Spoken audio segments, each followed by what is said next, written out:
evening, and welcome to the MandyCore Poetry Project. Open mic, special edition. That's right, it's Vocab's B-Day Poetry Party. So we are here every Sunday, every other Sunday, every first and third Sunday, not the fifth one. Don't come on the fifth Sunday. I mean, do come, but we're not going to see poetry. You can have some great food, have some drinks, but we're only here on the first and third. Come on out and join us. We have so far about 8 or 9 people up on this list of open mic. If you'd like to sign up, let me know. We can sign you up also up on the open mic list. After the open mic, of course, then we will have our feature vocab. Open mic rules. You can do one poem. The poem can be haiku. It can be 3 or 4 minutes long, but you're doing one poem. If we have more time at the end, then you can come back and get up on. You can do another poem after that. But for now, it's just one poem. All right. And you don't do that thing where you're like part 1, part 2, but it's really like 2 different poems. No, we won't know that. We will know that. We will do something. We will look at you. We will send you a really horrible an email. We're gonna send you an email. We're really not that mean, so probably gonna send you an email. But we're gonna give you an evil eye. We're gonna give you ojo. We will give you ojo, and any of the tamales you eat this year will make you sick. That's what's gonna happen. All right. Speaking of tamales. I'm gonna go ahead and do the first poem. I'll tell you what happened. Is my birthday was earlier in November, and I got a call from my mom, got a call from my dad, and then I got a call and it said tamale lady on my phone. I'm like, wow, my tamale lady's gonna give me a happy birthday. Yeah. But no, she was just calling to tell me that she's in town and she was available to start making tamales. And when did I need some? So I told her like 2 weeks from then, and then she didn't come through. But that's a whole other story. All right. I'm sure there was an issue. We're gonna talk it out later. We still have a few more days to handle that. So I'm pretty sure she's gonna come through. She's amazing. If you need her number, let me know. Juanita's the one who gave me the number. So it's a good recommendation for parking lot tamales, because you know those are the authentic ones. The ones you get in the parking lot in a bag from either H-E-B or Walmart. All right, those are the good ones. And her name is Maria, and she's from Corpus. So Santa Claus is overheating because it's 86 degrees in December. Except for the props of the mall, I've never seen a sleigh. They say in the meadow you can build a snowman. I'm not even all that sure what a meadow is. And why is it, despite the fact that that the gringos' forefathers fought and died to free them from British oppression, our most idyllic holiday scenes are Victorian London. Christmas on television, Christmas on the radio, Christmas on Facebook and Twitter, Instagram, Tumblr, and all the other places on Al Gore's internet all seem like jabs from the Anglo-Nordic, Neo-Victorian, New England establishment about how much I'm missing out. Also, just an aside, I hate Danish butter cookies. And I hate getting them. And I hate those damn tins. And I hate all the empty wax cups that fill the tin and make me believe that I still have more after I ate them all. To me, Christmas is about tamales. Yes. And buñuelos. And posadas. Abuelitas complaining about abuelitos and abuelitos snoring in easy chairs. And more tamales. A midnight mass that starts at 11 p.m. Real sugar cookies, the kind that crumble in your hands, dissolve in your mouth, whose crystal remains have to be slapped off your sweater like Thea Rosie beats the dust off a rug. A Christmas party that starts around noon and lasts until New Year's, where it's not unusual that entrees come off the grill. And then there's also tamales. And sides of taco cabana rice and potato salad from Bill Miller. With a styrofoam cup of frijoles a la charra as an appetizer, and late night menudo with a side of a crock pot with little barbecued weenies, and another crock pot with and some church's chicken from Tio Cacho because he doesn't cook. And he had a coupon. And there's Tia Lala holding a paper plate with 3 tamales, rice, potato salad, mac and cheese, the little barbecue weenies, a drumstick, and some potato chips, complaining because there's no Diet Coke. And paper plate fulls of corn husks from all the tamales as we play 40 rounds of loteria, gambling our worries and pennies away. So keep your snow and mistletoe. Pass the rompope. Hold on to your sleigh, your silver, and your jingling bells. I'll be listening for Buena, because somebody just called El Cantarito. And have yourself a merry little Christmas while we all have ourselves some more. Very good, thank you very much. All right, the first poet that's actually on the list that's not me. And I gotta make sure that I'm reading all this correctly. First poet on the list, give it up for MandyCore, Right Art Out, Platoon Sergeant.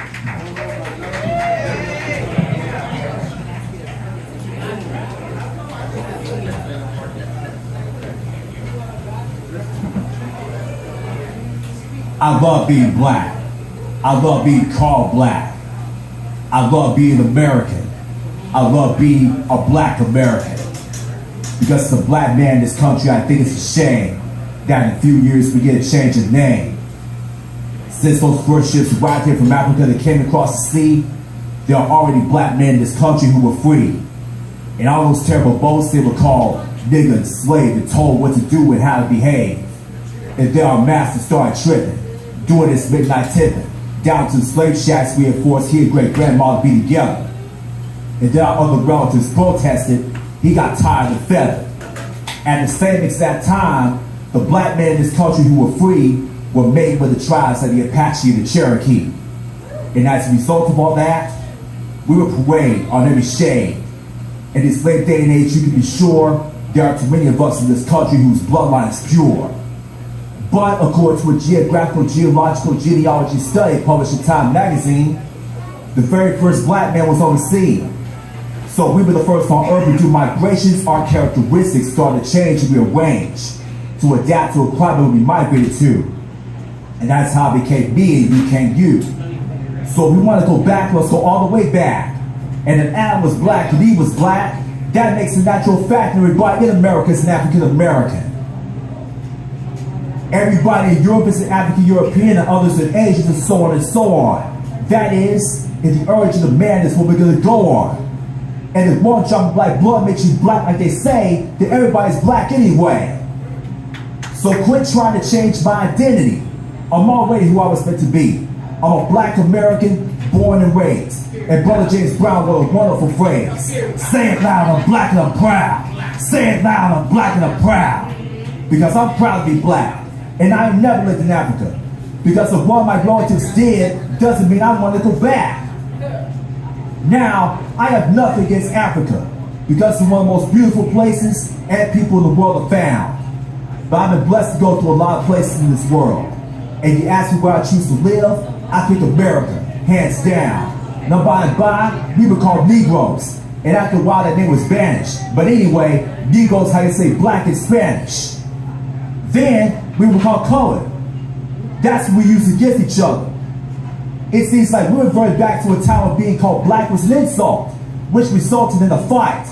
But we were so brainwashed that black was wrong, to the other brothers and black brothers couldn't get along. Being alone is secure again that being called black is a little bit more exotic. But I think you're being a little more neurotic. It's that same mentality that got Amos and Andy off the air because they were embarrassed by the way the characters spoke. And as a result of that action, a lot of wonderful black actors ended up broke. We were just laughing and having fun about ourselves. But you want to know what I say to that? Fuck you if you can't take a joke. You never see the Beverly Hillbillies being protested by white folks. If you think that's because you think that being called black is at ease, since we affectionately call each other nigga, I affectionately say to you, nigga please.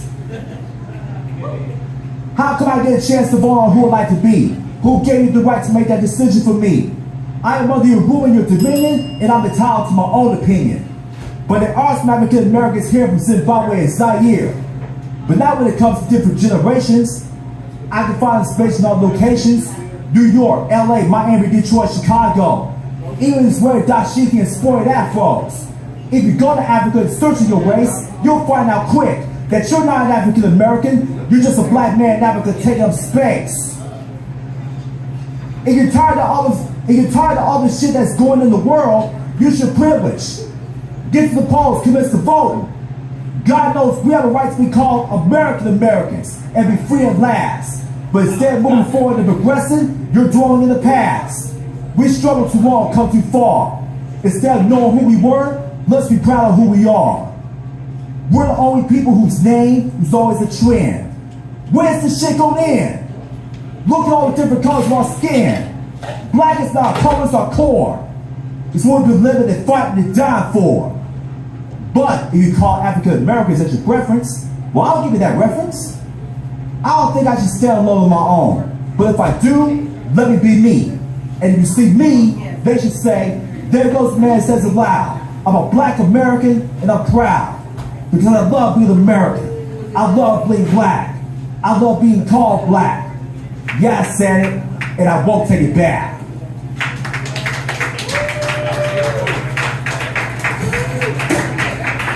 Thank you, MandyCore.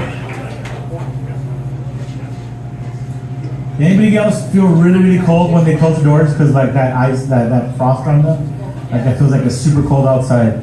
But it's not. All right, next poet on the list is, I think is a Flower Song sibling.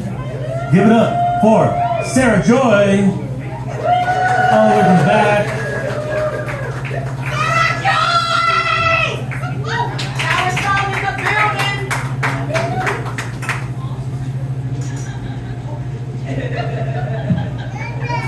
Alrighty, I'm going to do a little Christmas poem because Eddie, you got me started. So this is called Refrains for the Giving Season. This holiday we are bringing our sons to their grandpa's house in San Antonio. The burning wood stove will continue throughout the day, casting warm auburn glows. Ready, there, the children will all know it's Christmas. But somewhere in a crowded city, Manila or Cebu, street kids are caroling for coins and handouts, with makeshift instruments forged from rubbish dumps, rattles of rocks and plastic bottles, soda caps on strings, tin can drums, bamboo percussion, hungry beats, listening to them sing, blameless voices, knocking on car windows at the red lights, stopping shoppers outside malls. Ang Pasko ay kay saya kung kayo kapiling na. Sana pagsapit ng Pasko, kayo'y naririto. And I want to dig for pocket change, check my bank account. Is there enough to send to a foundation, a charity, to buy them presents?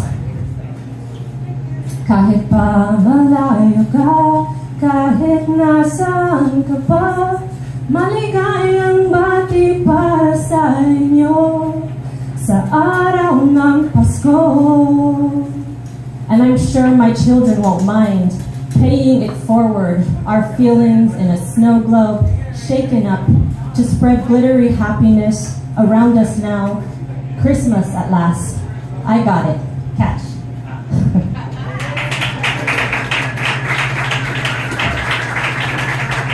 All right, we speak all the languages and sing all the languages here at my Dakota Poetry Project.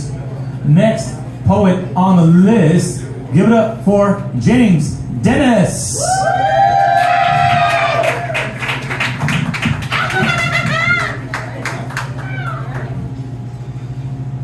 So, this poem is based on an incident that occurred a couple of years ago. You may have read about it. The epigraph is from the great Solomon Burke. None of us are free. If one of us is chained, none of us are free. The poem is called Inky's Escape. Perhaps it's broader than we thought. The notion that being made in the image of the Holy One, perhaps it goes beyond humanity, and all creation bears that imago Dei. Maybe part of that similarity lies in the primal, pervasive longing for liberation. In 2014, Inky arrived at the National Aquarium of New Zealand. They assumed the facility was secure, that they could contain him. But the Cephalopoda are a crafty species with complex brains capable of cognition and recognition and creating mental maps. Octopi are inquisitive by nature, driven to explore, and they inherently seek to evade confinement. His keepers believe he insinuated himself through a small gap in the top of his tank, crawled along the floor, and slid down a 50-meter drain pipe into the waters of Hawke's Bay. However, they can't actually be certain because Inky simply disappeared into the night and didn't leave a trace of evidence behind. Like Houdini, he simply vanished. This daring escape in the darkness must have required a good deal of planning, tenacity, and remarkable courage. Let his name be written among the great freedom fighters, Moses and Mandela, Che and Chavez, Douglas and de Gaulle, Gandhi and Geronimo, Biko and Bolivar, Lafayette and Lewis. And in the depths, the sea creatures whisper among themselves, he's out. Inky got away, and he ain't going back.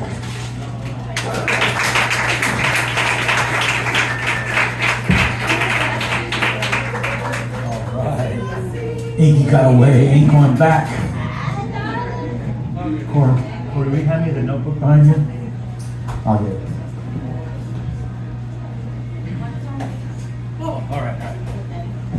What I really wanted to say was that if that was in San Antonio, it would have just gotten stolen from the aquarium on Bandera. That's how we do it here. Didn't escape, no. Somebody took it away in a baby stroller. All right, next poet on the list is a familiar face. Usually in the crowd, not always on the microphone, but it's a special occasion. So this poet is going to grace us up on this microphone. Give it up for Slam Master of Puro Slam, Shaggy. I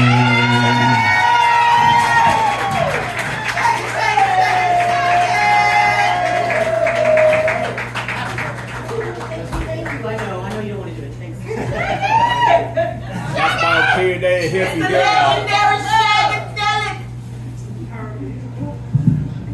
Tonight, I would like to grace this mic with a positive jam, because when I think of poetry over the past 2 decades, and I think of Free Verse and Sam's Burger Joint and Second Verse and Continental Cafe, I get really happy because I think of Vocab and all the time she rocked the mic in so many places.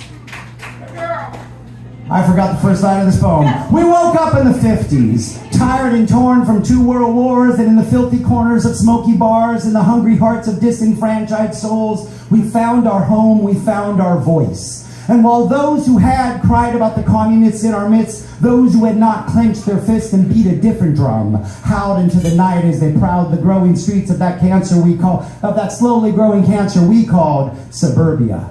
We stumbled through the 60s, found inspiration in drugs and despair in yet another war. Picked up our guitars and wrapped our words around acid melodies, our thoughts torn and dripping. And despite getting handcuffed in Chicago, shot down at Kent State, our blood splattered across the walls of a Hollywood bungalow, we still found the energy to swing our way through the 70s. Cocaine nights and bloodshot mornings, waking up in the wasted arms of a bad economy and a devastating disco strangler. We struggled through the 80s, and while some made a name, made a life, made some money with that Ojo del Tigre, we hibernated and waited for this winter of waste to give way to a more conscientious spring. We reinvented ourselves in the 90s, slammed violent verse in Chicago, took our anger to the airways and advertised our ideas into 1,000 microphones on 1,000 stages. We wrote poems that embraced the I. We wrote poems that condemned the you. We wrote poems that tested to see whether or not the audience was even listening. I say happy birthday, you say vocab. Happy birthday! Vocab! Happy birthday! Vocab! We wrote other nation. They put cameras in our street corners so that they could watch us. They put cameras in our cell phones so that we could watch each other for them. They put cameras in our microphones to see if there were terrorists hiding in our tonsils. So tonight, I'd like to bless this mic with a positive jam, a say yes to change jam. We won't get fooled again jam. This is my blue-eyed soul jam with Bootsy Collins on bass and the syncopated beats of a rhythm nation propelling our politics forward, onward. The bird is the word. Slam is the sport of spoken word. Squidward is SpongeBob's next door neighbor, and even he listens to public radio and wants to know who's gonna sign my next paycheck. I know because I heard him say so myself. So tonight, I'd like to kick things off or bless this mic or do my poem by starting off with a positive jam, because one of the reasons I've been doing this so long is because of Vocab and what she's done on this mic all of these decades. Happy birthday, Andrea.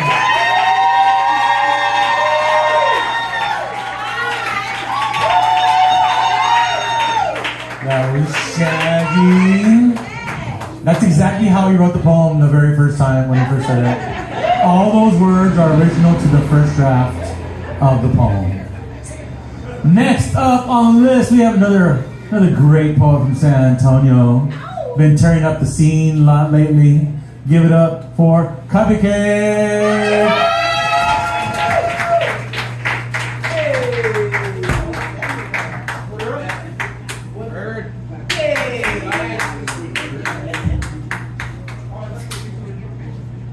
So, I was talking to Vocab earlier, and I've been here, I want to say, in and out of San Antonio 8 years. I'm originally from Chicago. Yes. But I feel that the more I stay here and the more I write about things from back home, they're relevant with this big city as well. But I was telling her that a few months ago, she had an event that she was leading from Zonta, Austin. And I was curious, because any event she has, I want to know what it's about, especially because it's about our community. And this organization focuses on human trafficking, sexual abuse. And I went there not knowing anyone who was going to be there. I knew some poets.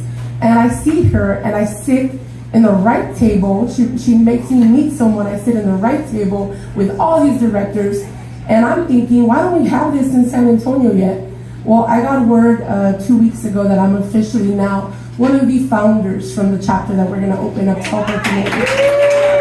And around a year ago, I heard a comment from someone who told me, because I was heartbroken with our poetry slam or scene, and someone said, hey, because you're a good poet, they don't owe you anything, or they don't owe you how to teach you how to get somewhere.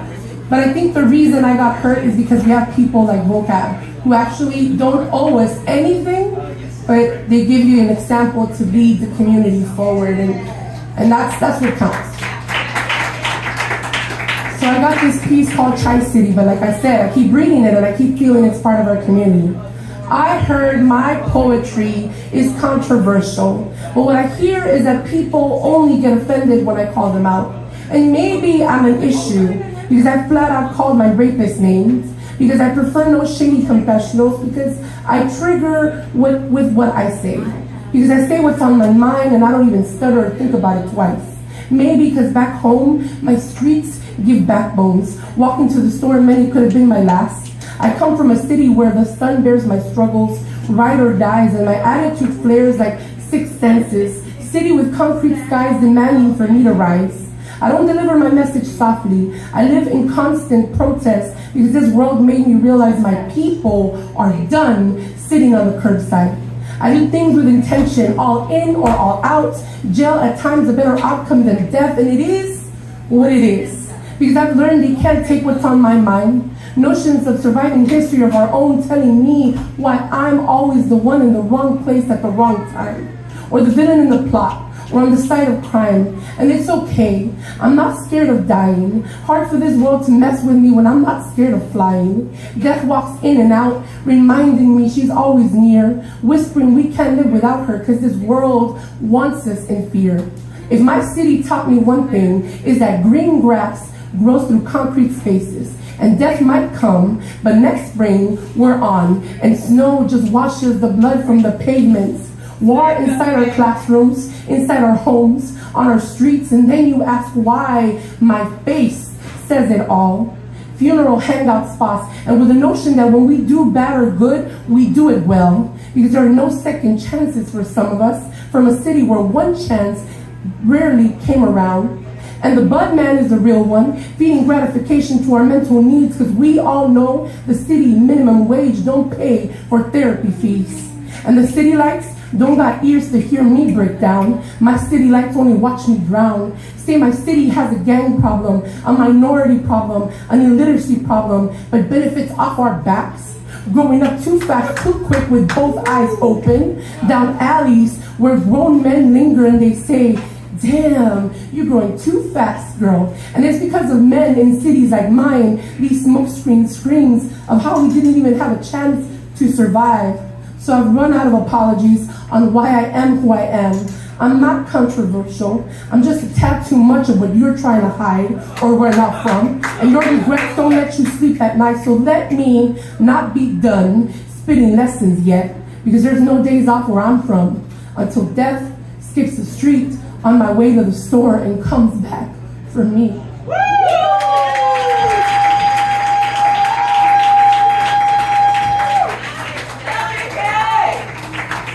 That was Stubby K. This next person's gonna be up on the microphone. We really like this person here in the San Antonio writing community, because so often they've employed us. They give us a class to do, and that way we get money in our pockets, and that's what we need as writers. So give it up for a storyteller who's gonna tell a great story. Florinda, give it up for Florinda.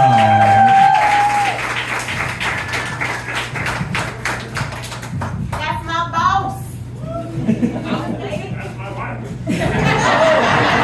So she's your boss too.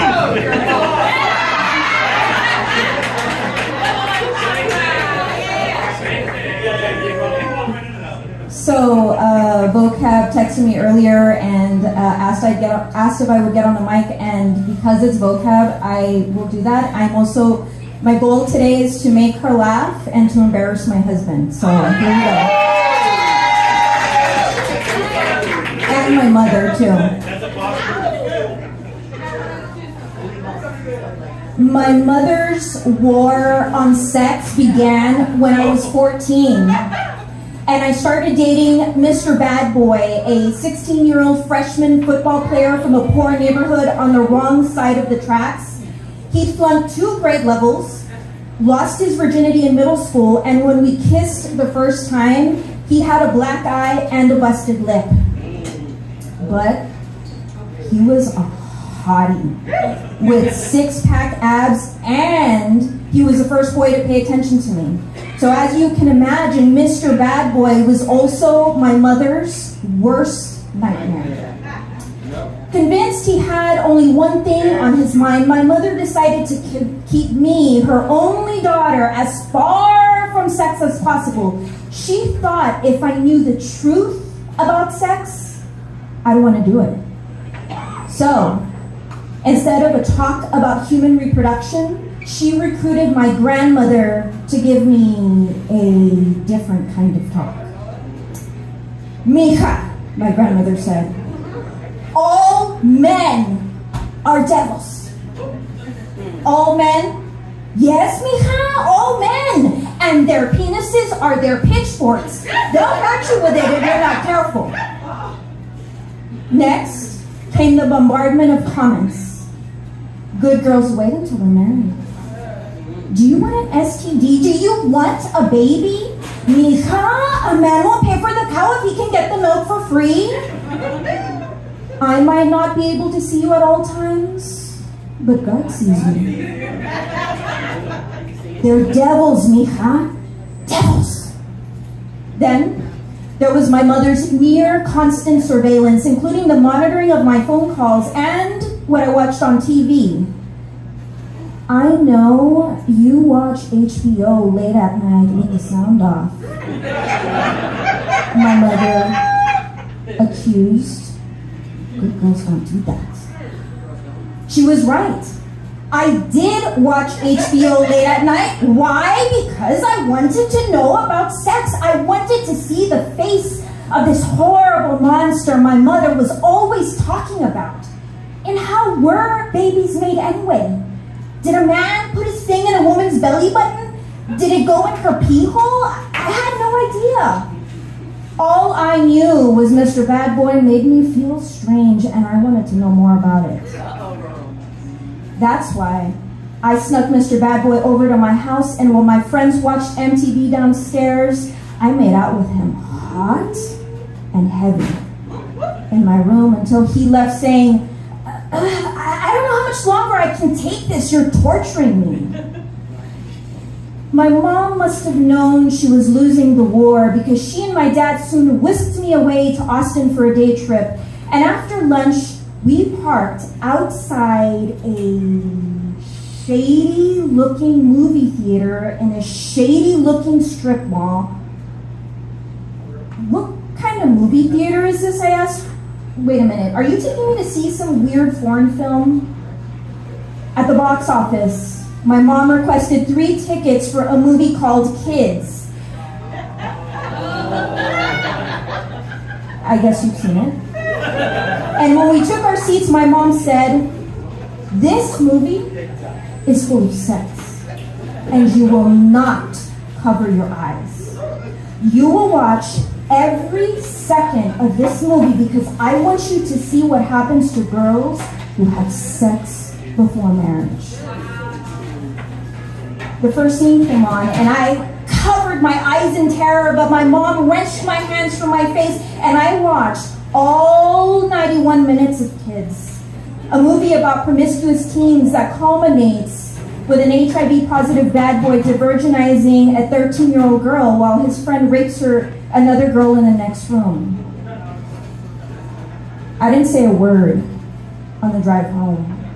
And the next time I spoke to Mr. Bad Boy, I yelled into the receiver, I can't talk to you! You're gonna give me an STD with your pitchfork! I hung up on him, and soon after that, we broke up. It was official. My mother was winning the war. And she continued to win as high school flew by because her scare tactics were like a chastity belt on my brain that held me back countless times, making out in cars, snuggling in bed with a college guy, considering a crush's proposal to have sex but have it not mean anything. Later, college brought about my first adult relationship and a subtle unfastening of the belt until I called my mom one day and I said, Mom, I had sex. Did you use a condom? I'm on the pill, so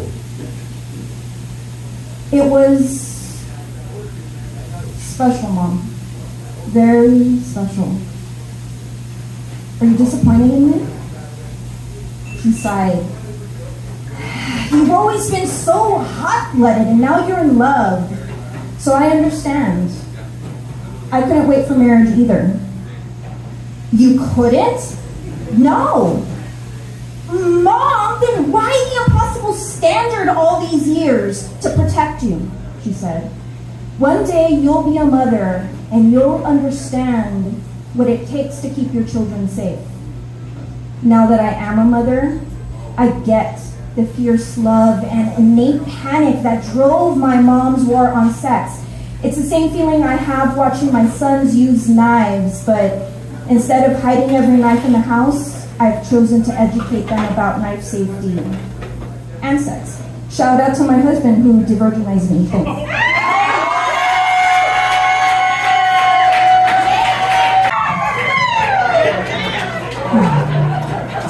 That was a boss move right there, yeah. Like a boss. Every once in a while, we have a contest at Puro Slam, a new spit challenge where sometimes we have a mandatory line that has to be said in the, like every poem that every poet writes has to have this one line. I think the next time we should have a line that says, mandatory line, I can't talk to you, your pitchfork is going to give me an STD. You know? Challenge to all the poets out there, write that poem. All right. I actually forgot who's next on the list. I'm just going to call somebody up who I know has signed up on the list. So give it up for Lena!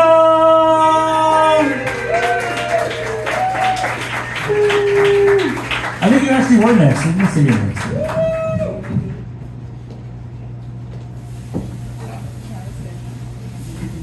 I don't know how I'm supposed to follow that. So I'll come with something from the heart.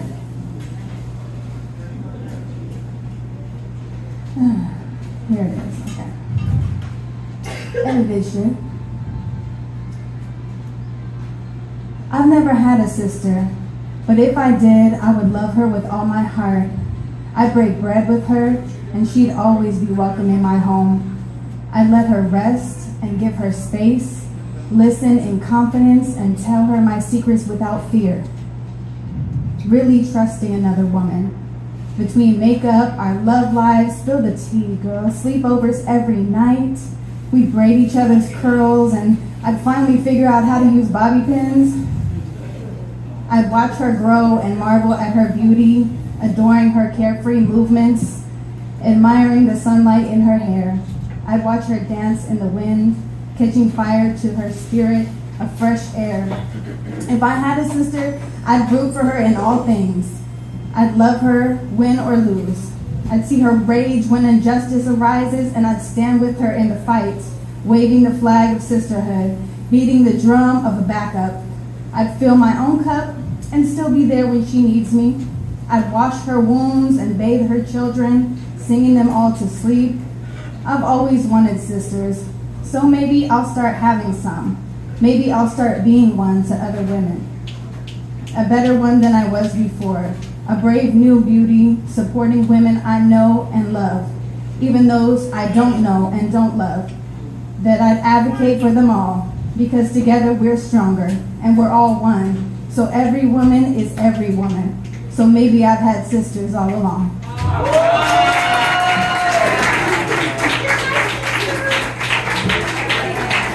That was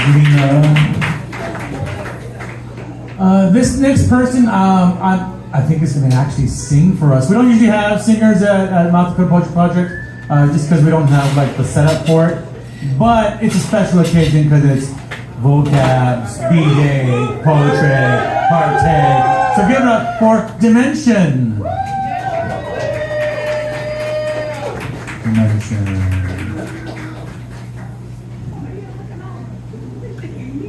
All the way up, come on. Clap some more.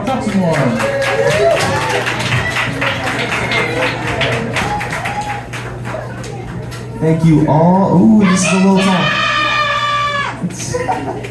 Okay, so I should have clarified, I'm actually going to be rapping today. So a little bit more on the poetry scale. So I have a song. I don't have a sound system, so we're going to be doing it a cappella. We're gonna get it done. It's going to be great. So this one is called Everything She Does. I'm going to go first verse, second verse, third verse. It is for the women, the ladies, the girls, the leaders of the universe that have kept this world running. So, first verse, let's do it. First word. Right. I have the same problem. Yeah, I know. Everyone has the same problem. Okay. First verse is about that one girl that you always knew you loved, that you always were attracted to, and you maybe got the goal, or you maybe didn't, but it's always in there. Here we go. You got me hypnotized, better yet, mesmerized. Every time I turn around, you bring a big ol' surprise to the table. I tell you that I'm willing and able to get with it, won't quit it. It's about to get wicked, let's stick with it, let's get it. Don't stop, get it. What you got to lose, come on and take some time to peruse the situation. Don't bring that hateration, this ain't a game.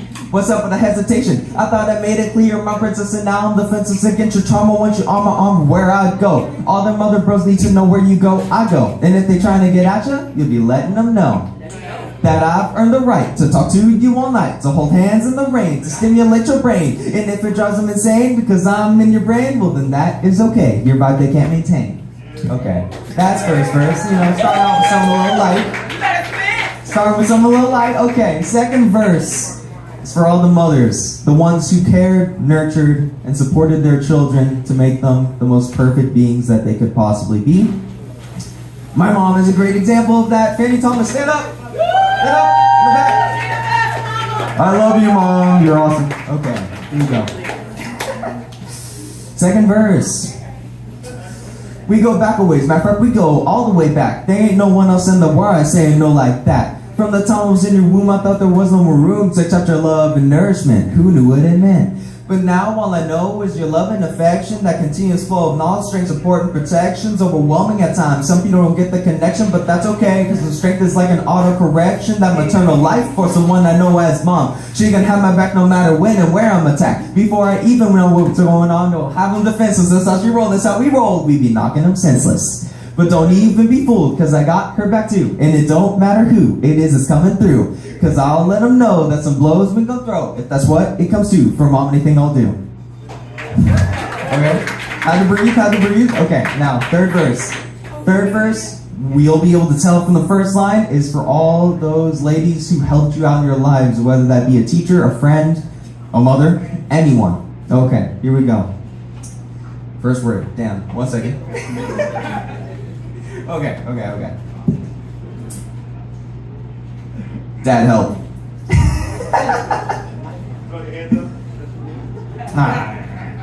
Okay.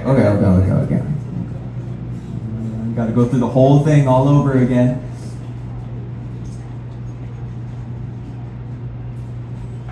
We're pulling out the phone. We don't talk about it.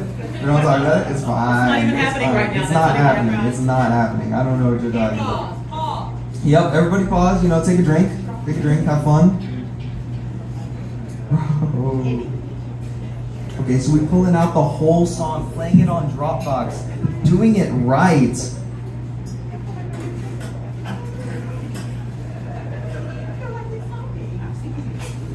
We do not talk about it. Wow. Okay.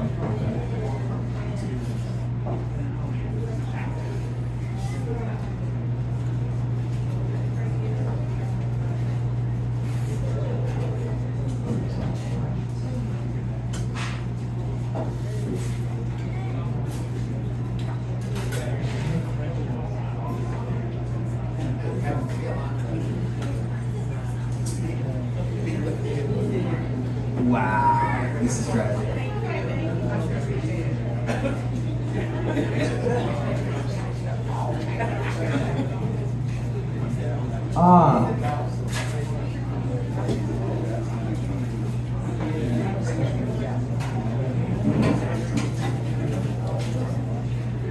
Okay, I got it. Here we go. 3, 2, 1, what? Yeah, I think I got it. Yeah, I know. Yeah, I'm freaking. Oh my god. Okay, here we go. Third verse. The one for the very special lady in your life. That's the first line. That's crazy how I forgot that. Okay, 3, 2, 1. And now for that very special lady in your life. Come on, you know the one that helped you out when times got tough. The one that bailed you out when things seemed like they were too rough. The one that told you can do it when you thought you had enough. Come on, throw your hands up for the special ones that inspire to retire the negativity we are constantly bombarded with, constantly imparting that wisdom to make life better with. Okay, that's it. Thank you so much. Thank you. Happy birthday, Vocab. I love you. You're awesome.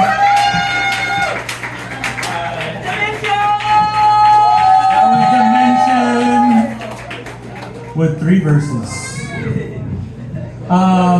Hey, there's a lot of people here, and there are some spaces that are available, but people don't know that they're available because they're all over there, and the spaces are like somewhere over here. So if there are 2 spaces, there's a space next to you, fill that space so you can scoot down so you can open up more spaces for somebody else. So, and if there's 2 spaces next to you or 1 space next to you, raise your hand and like get a new friend. We're all friends in here, so let's get more of the seats actually filled up in the space. All right, so go ahead and do that. I'm gonna let you all do that during the next poem.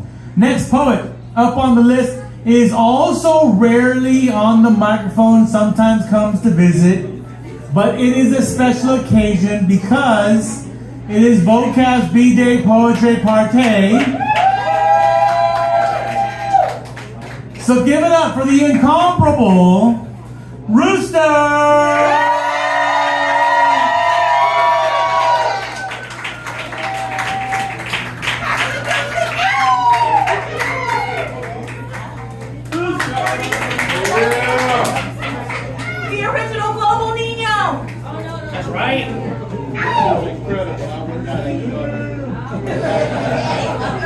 First and foremost, San Antonio, how are you doing tonight? That's fantastic. You're fantastic. I'm just here. I appreciate it. Coming from the birthday girl, I will take that. This is some new shit. Shit that I broke the mic stand for. This poem is called Vocab is My President. Apparently your Lambo is blue. Yeah. Written after Naomi Shabnai. When the sun can no longer peek its eyes over the southern border walls and wires, what more can they take from our skies? When the country collapses into its own hungry fists and the AR-15 is etched into Rushmore's monument, what jet engines will sing the national anthem best? When the fascists ask, are you American? I will say, vocab's kind of American. If they ask, how many are in your party? I will say, everybody.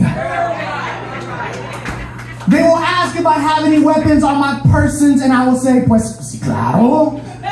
An arsenal of kindness, mics and words, foreign arms and hopes and open mics and windows and a tiny notebook and pencil. I have brought no blood to shed, but bread, much bread, more bread than there are mouths. She gives us all these sweet songs to write with, a passport valid in every home. There are no blades in our city we come from, only bicycles and so much sky to grow into before they make that illegal too. Vocab teaches us that tomorrow needs you. In a Texas that has lost its library tongue, we will rewrite every erased history book should we have to. We will break down every brick built against us letter by letter should that be the will of the universe. We will peel the hopes of generations off the shiny wheels that drove us down. We will lift the voices scratched out and raise our blood off the ground. Thank you.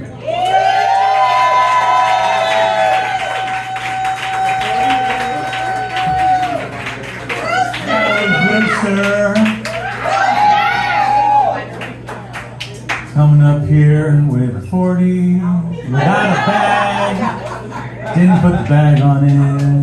All right, it's good. We have one more poet, and then we're gonna take a break. This next poet I've known for some time. I first met this poet at the same time that I met Vocab because I went to go to a poetry contest called Voces de San Antonio, and I competed in that contest, and Vocab was a judge, and this person actually won instead of me. So I'm not upset about it. Not upset. I had this really nice poem, and she had one about tequila in Mexico and stuff, and that was better than my poem. I'm not jealous. But give it up for the incomparable Glow.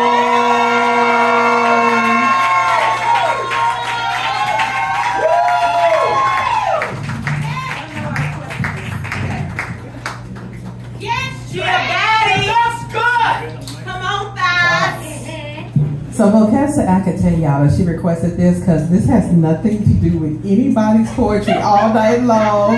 Everybody's all kumbaya, and I'm about to come in here with something that is not that. Okay. I'm 007 licensed to kill lesser poets. Make a hire a lawyer, get their affairs in order, draft a will, lesser poets. Lyrical Grim Reaper, I'm 187 homicide to lesser poets. I make them die, then watch they mama cry. Autopsy, then CSI, lesser poets. What I'm trying to say is that Glow slays these lesser poets. Toe tags, body bags, then drops them in the grave, lesser poets. Y'all looking at me like, Glow, please don't hurt them, but I must serve them, and frankly, y'all, they deserve it. Running around this poetry scene pretending that they're better than me, mistaking my meekness for weakness, but I'm Glow. Yeah. And my mama ain't raised no punks. I let them make it for a while, now they out of luck. Red or blue, they gonna have to decide which wire they gonna cut. Explosion imminent, 5, 4, 3, 2, 1, go! Oops, they time is up. And here's the truth. I hope that they did deploy the troops. Hope that they listened to the rumors and all the discussion, because unlike Iraq, I've definitely got weapons of mass destruction. Unfortunately, there will be more than a few casualties when this war of words is done. Yet I was the one who wanted to keep the peace. But they wanted to battle, and that's when I released the beast. And honestly, y'all, this ain't even me. Because I'm a lover, not a fighter. Glow's an exotic dish like ordering sushi and getting the blowfish. Prepared correctly, I'm succulent and quite delish, but cut me wrong and I'ma be your death wish. Bringing it back home to San Antonio, where we're always in the mood for Mexican food. Glow is hot, thick, and chunky. You can call me paste picante, making what's good even better. Glow will drop a little spice into your life if you just let her. And don't let the big girl thing fool you.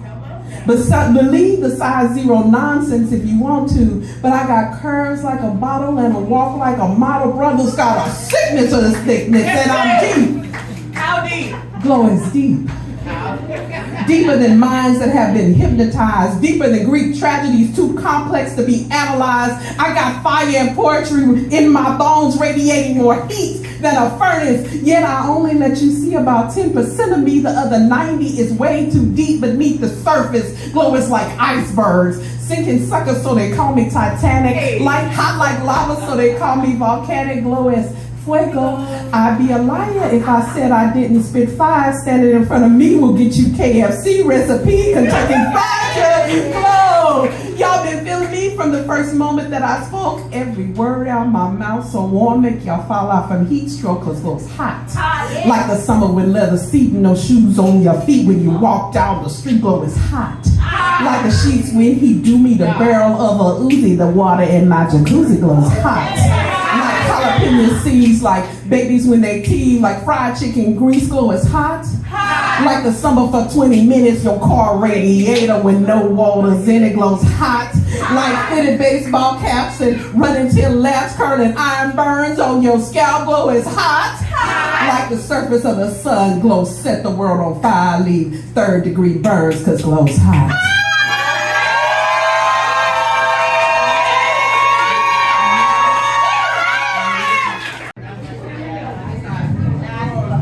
All right, welcome back to the Mount Dakota Poetry Project. We are here every first and third Sunday of the month at the Dakota at 5 p.m. from 5 to 7 p.m. We'll see how long we go today.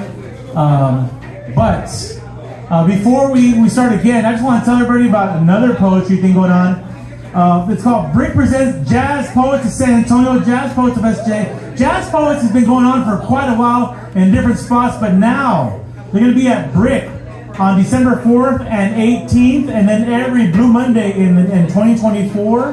Mr. Eduardo Garza is right here to recruit you out to Jazz Poets. It's an amazing sort of event. You get to like write a poem, then you perform it with a group of musicians behind you. And it's really, really cool. You kind of tell them, hey, this is the mood I'm going for. And they play some sort of rhythm, some sort of lick going with that. And you do your poem to that music. It's a great experience. And if you can't do that, that's cool. You can go and watch. Go and watch, go and listen, go and share. So come on out to Jazz Poets of SA, December 4th and 18th from 6 to 10 at Brick over at Blue Star, 108 Blue Star. All right. This is the moment you've been waiting for. This is the artist that you have been waiting for. What can we say about Vocab that hasn't already been said? You know, Vocab's an amazing artist. Been here in San Antonio for all those years, but also has been known for touring and for performing places all around this country. Has recorded music. You can find her on Spotify. Has a book from Flower Song Press. Has all of that available for you to buy right over here, along with some other merch there. You can't afford not to buy that stuff, and you will want to buy that stuff after you hear her perform. So give it up for the birthday girl, Vocab.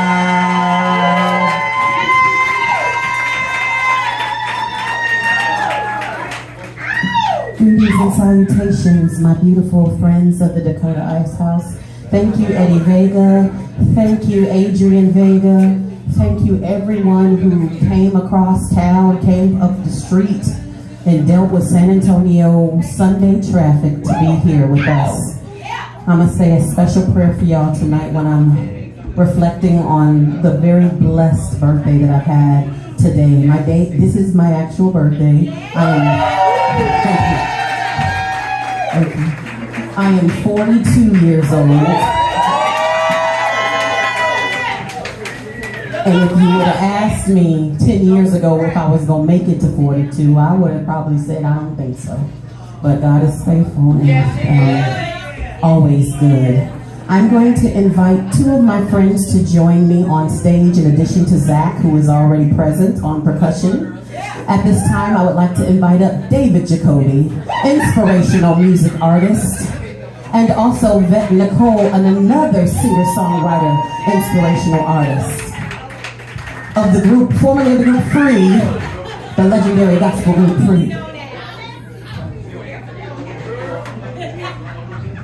We form a group called Daytime, and we have music online if you want to stream us. We would love to have you. Y'all can stand wherever y'all want to stand.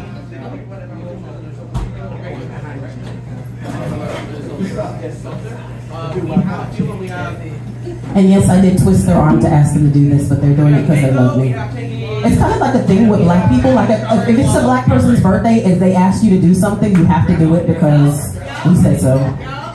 We're the owner and the boss all that day. That whole day is ours, and we say so. This piece, you can find it on my album, She Tastes Like Music. It's called Simply Me. And it is not only on my album, it is on the album of an artist named Adelaide McKenzie, who is based out of London. And she asked me to be on her title track. And I said, I'll do it, but can I put it on my album too? And she said yes.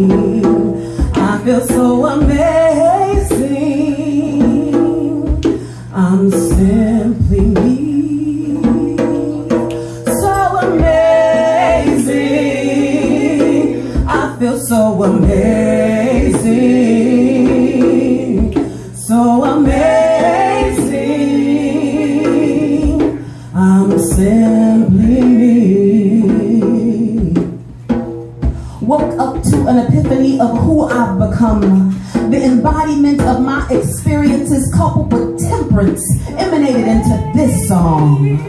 I know right where I belong. Tucked underneath my skin is the perfect blend of grace, wisdom, and certainty. My affirmations match my expectations. My whole body is an anthem. My heartbeat keeps the drum, and it's so amazing. I feel so amazing. You are so amazing. We are so amazing. Simply me. So amazing. I feel so amazing. You are so amazing.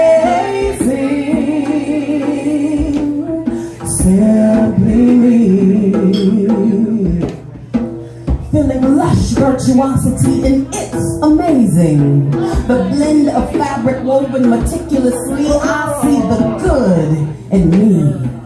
Natural beauty internally flows through fluidly like fine linens of self-love.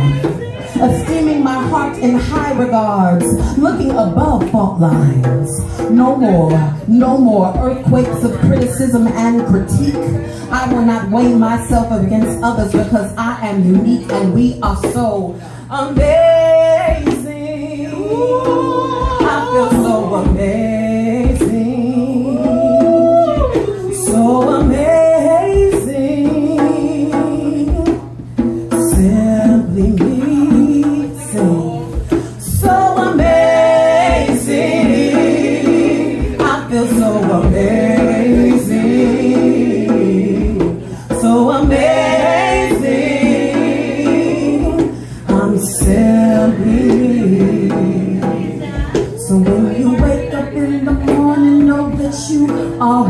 amazing. When you go to sleep at night, know that you are amazing. When things that don't feel right, just know that you are amazing. You're so amazing.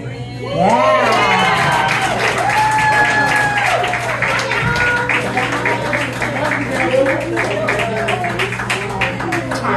Y'all give it up for David and Ethan. Zach, come back. No. Let my homies get off the stage. And David has another group called the David Jacoby and the Family Experience. And also he has an album online called Recovery Room. Anytime you put on Recovery Room, it's going to instantly lift your spirits. So you can stream that online. Come on, pull it on the title track. Just call me title feature. Okay, all right. Moving right along. So the city of San Antonio asked me to write this poem. When I turned 40 years old, I wrote it and I revamped it for today. This piece is entitled Tamalada, and it's such a tradition here in San Antonio, Texas, to have family tamaladas. Shout out to a Space Dragon walking in the building. What's up, Space Dragon? And if you don't know what a tamalada is, it's when you invite all your family over and y'all make tamales together and y'all eat a whole bunch of tamales and you just celebrate the holidays. So here we go. It feels like the Christmas spirit has been itching to come out all year long. The good old days begin to play on Kono 101. The good old songs begin to play on Kono 101. In San Antone, my heart is greeted by the anthems of winter as choirs and carolers serenade us with Feliz Navidad. Their merry harmonies float along the waterways of the Riverwalk. It's a part of the holiday festivities. It spreads like joy, like a gift of a dozen tamales. Corn husk, sticky, steamy, and hot to the touch, full of fragrant spices wafting into every corner of a room. Chili powder so aromatic it blooms, filling up the space like the laughter of family and friends. Heavy as mice, rumbling bellies await the treat of hot tamales. Somebody say, hot tamales. Foil paper, the color of tinsel, noisily unfolds in wrinkled rivets landing on countertops. In San Antonio, we unwrap every gift of camaraderie to the retelling of memories and treasures. With a backdrop of Donny Hathaway hanging on the mistletoe, or Tejano on the radio, or Mariah on the radio, or classic soul like Nat King Cole on the radio. And Bing Crosby melodies foretelling that everywhere you go, it's beginning to look a lot like Christmas. It's a magical dust that floats forward into the season, traditions ringing in the air like Salvation Army bells, or the Carol of Bells, echoing through North Star Mall with its gigantic illuminated brown and white boots. Yes, the roots of our customs run deep in the heart of Texas. The lights are all aglow around the whole city, from Alamo Ranch to Walsham Road to Broadway, where Incarnate Word has the most colorful display of trees. The chill breezes through the garland and strands of lights, igniting our heart's desire for a fireplace lit by a blazing hearth. But we ain't done yet. The mirth of the season gallops around Saytown, tucking itself into Elf Louise boxes full of toys. It nestles in the food bank with donated frozen turkeys tossed from hand to hand by volunteers who are also packing up canned goods with cheer. San Antonio, it's so amazing here. Es sagrado aquí. I reverence the fondest memories of visiting Wolf Nursery to survey the trees. I cherish those special times with family, always looking for the perfect one to take home so it can fill up our space with the scent of pine cone. Then we attend the cantata at the Alamo Dome, where songs rise into the rafters, and after so many years of time-tested traditions, I can sit back and feel the nostalgia kindle the Yuletide flames. I gather my glossy golden bag for a secret Santa gift exchange at Mi Tierra. I indulge in pan dulce and Mexican hot chocolate, flaunting my Christmas spirit like a fuzzy winter fleece. I wish passers-by good tidings of comfort and joy. My hope is that peace will fill their hearts for the new year to come. Soon, fireworks will release into the sky and Auld Lang Syne will resound around the world. I will wrap my heart up in well wishes and the thoughts of New Year's kisses. May blessings swirl and circumference us with spirit and compassion for our fellow friends. May this tamalada at Mount Dakota be the kickoff to many festivities until we meet again. Yeah. Woo. So I write epic poems. they are long, but you know, I don't do slam anymore. Shout out to all the slam artists in the city, in the room. Shout out to Shaggy. Thank you so much for holding down poetry. If you ever hosted a poetry spot in San Antonio, wave your hands in the air and wave it like you just don't care. Somebody say, oh yeah! Oh yeah! All right, let's keep it moving. This piece is called Details in the Fabric.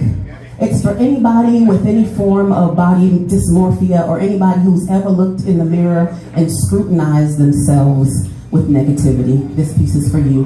Details in the Fabric. Her curves hurt. She feels swollen, plump, purple, plum, flesh as tender as the fruit. The ache is ripening. Nothing fits her like she wants it to. She struggles.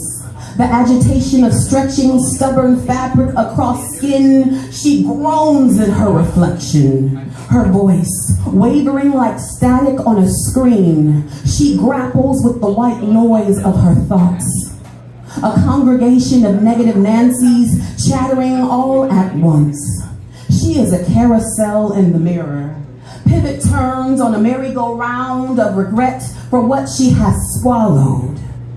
Counterclockwise spins, scrutinizing every obtuse angle, wrapping the fabric around her spheres with unsteady fingers, constricting her bust line, trying to figure eight her physique, sucking it all in and bursting with disappointment. She shimmies into the dark wash denim, moans at the reflection, frustration placing a thin crimson layer on the surface of her cheeks, a checkered gingham of humiliation.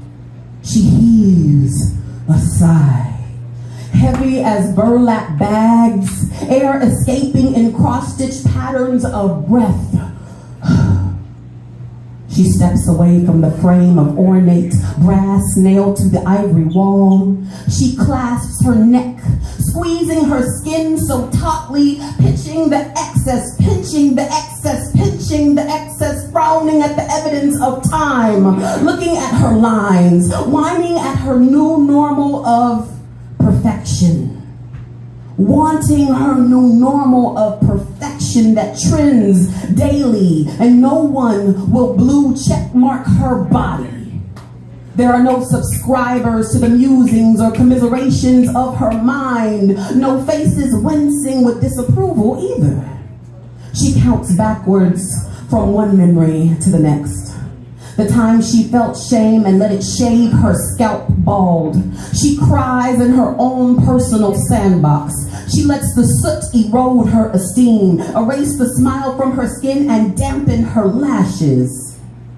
Her heart is moist with pain, and she is putting her sorrow on a pedestal. She exalts all of her flaws and blacklights her insecurities. Let them glow in the dark, girl. Her insults are as smudge-proof as her mascara. Her cruelty is a landmine, and she has shrapnel sticking out of the words that she utters at her reflection. Underneath Agent Orange breath. No matter how many compliments she is paid, it will never undo the curses she heaps upon herself. No matter how many praises she is given, it will never uproot the hexes she piles upon herself. Only she can reverse the curses and retrain her tongue to stop speaking bullets. Only she can refrain from the doomsday lullaby, the epitaph, the benediction, and the bullseye she has painted on herself. I pray this poem can help. I pray this poem can help herself.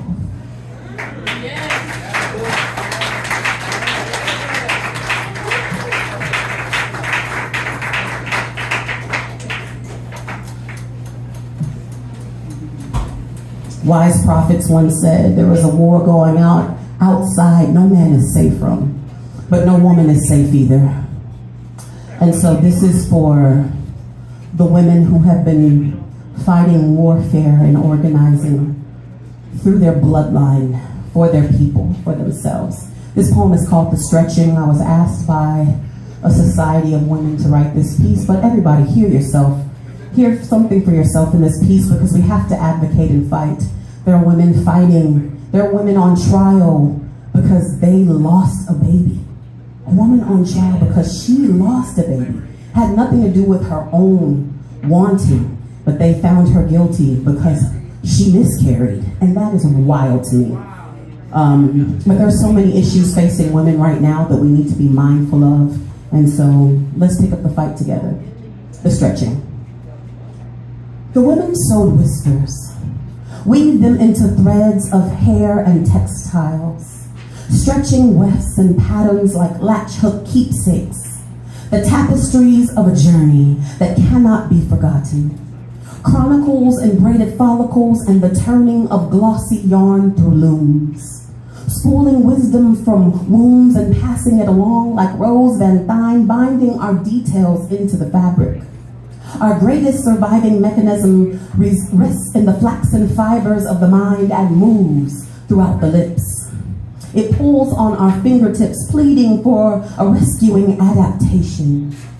The women howled, wildfire dancing in their glinting irises, spreading pyres of ambers and indigos. The parables surrounded their toes, heating their feet like a cauldron. And the flickering warmth grew until all they knew was engulfed and raging. The vivid images of family were singed into their psyche. Coughing out smoke, they spoke tales that struck against flint, igniting their daughters, descendants that bartered the flame of lineage for passage into new worlds. This feminine diaspora swept across every continent, a sweeping reclamation in its path. The women chanted truths, rallied on asphalt spanning city blocks as they breached barricades. They protested, poked holes in the system with petitions, and never piped down in the face of threats. The women travailed in the courts, in the halls, institutions, and called for justice on the scales, awaited balance on each side to prevail when intolerant suits and robes tried to strobe light their eyes blind. The women aligned outside of the margins and advocated their way into the delegations, advocated their ways into the committees and the congregations, organizing discreetly but never hushing for their male colleagues or husbands. And if they sat silent, they were biding time for the opportune moment, inclined on the precipice of seats, fishing out the sequence of events from their bosoms. They hoisted up their cleavage with the particulars. They nursed their babes with the knowledge. The women confided in each other, motherhood to sisterhood, a cape brimming with elasticity drawn over shoulders and draping to the ground. The women extended the words one to another in anecdotes and fables, in legends, in eyewitness accounts. Their candor was pearlescent and paramount. They recounted memories in brevity or elaborately as needed. They heeded the discernment of spirit, raking over portions of emotions and insight as an offering, a blood-soaked sacrifice, a generous alm. Every story is a prying of a manuscript ripped by their delicate strength. A virtue tugged from their garment hem, a palm clenched, stretching and bending that never ever needs amending. For the stories aren't broken, they are holy, holy from the hemorrhaging heart. So, thank you. The hour is getting far spent. I'm going to invite Zach back up to do this piece with me, and I'm going to close with this piece. Instead of doing 6, I will do 5, because you don't want to overstay your welcome. Never do, never do. So thank you, Zach, for coming back up. Yeah, so Zach and I have a company together called Tree of Life, and we go into community and we teach fine arts and leadership through the fine arts. And so if you need us, holla. Because neither one of us have full-time jobs. I have been retired for 1 year. I'm working for myself. Yeah, surviving on my big booty and great words. Trying to do something. Yes, we got it. It's a great combination. Ow! Glow nose. This closing piece is called 4-Wheel Drive. It is also on the album that is sitting over there. I tried to do some stuff off the album so that, you know, y'all buy it maybe. And if you don't want to buy it, that's cool. Please stream it. Matter of fact, for the next couple days, if you'll just stream my music and then I'll get like a penny or something for every stream, that might mean something at some point. Gratuity, people.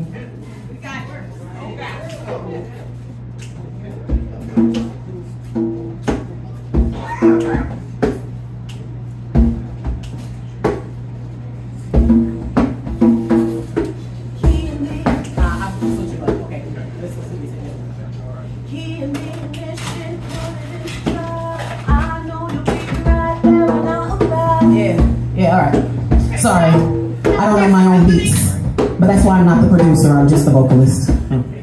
This piece is called 4-Wheel Drive. On the album it features my good friend Deborah Elena and Sneezy from MC Squared. All right. Key in the ignition, put it in the drive. I know you'll be right there when I arrive. Something about this music keeps me alive. You are the muse like the fuse for the scribe.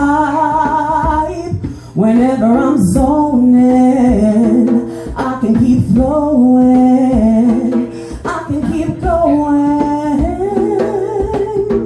Moon aglow, halo, cloud covered lover. You like the pathway, lead me to discover another melody. Midnight summer breeze, I escape darkness into your delicate reach. Each time I ponder, let my thoughts saunter, encounter me at every intersection. Like GPS, the way you encompass my direction. No more wandering, you pinpoint me to self-expression. On the expressway, a blazing meteorite en route to a session. Whiz by a speeding zephyr, spit something clever. Tickle the ear like feathers, cadence to the measure. Tether to my tongue, release it on the 1. I feel it on the 2. By the 3, I'm elevated in the stellar rear view. Started out on the interstate and ended on the moon.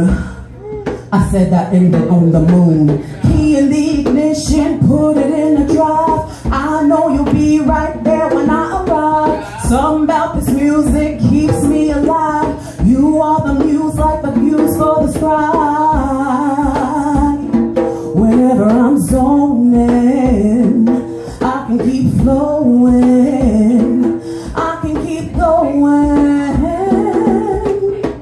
Gaze deeper into the lens as the volume ascends. We attend the horizon. Let the orchestra of nature begin. Rend the silence from the firmament and climb the scale. See beauty prevail. Notes trail ride the tail of a comet. Cosmic rays chase the shade away. A ballet of light arabesque across the darkness. The artist digests the visage, recants the display. And you could say that the masterpiece speaks to the reality around. You hear the majesty peep from the speaker's bleed sound. And when the world goes down to slumber, that's when my mind begins to design the wonders, samples of musical flavors. And if you are what you eat, I'm such a tasty creator. I said if you are what you eat, then I am such such a tasty creator, innovator, originator, smooth operator, stage to the paper, ink drips, tears of thoughts from my lips, 4 beats to the measure, 4 wheels to the ride, my soul the prize pressure, 4-wheel drive, 4-1 to resolve it, 4-1 to arrive, and perfectly evolved, 4-wheel drive. Yeah, we about to take off. In 2024, ignite all of your dreams, ladies and gentlemen, and non-binary people in the room. Hear my voice. Do not give up on your dreams. Accelerate, drive faster, and go for it. I love you. Thank you for attending my feature.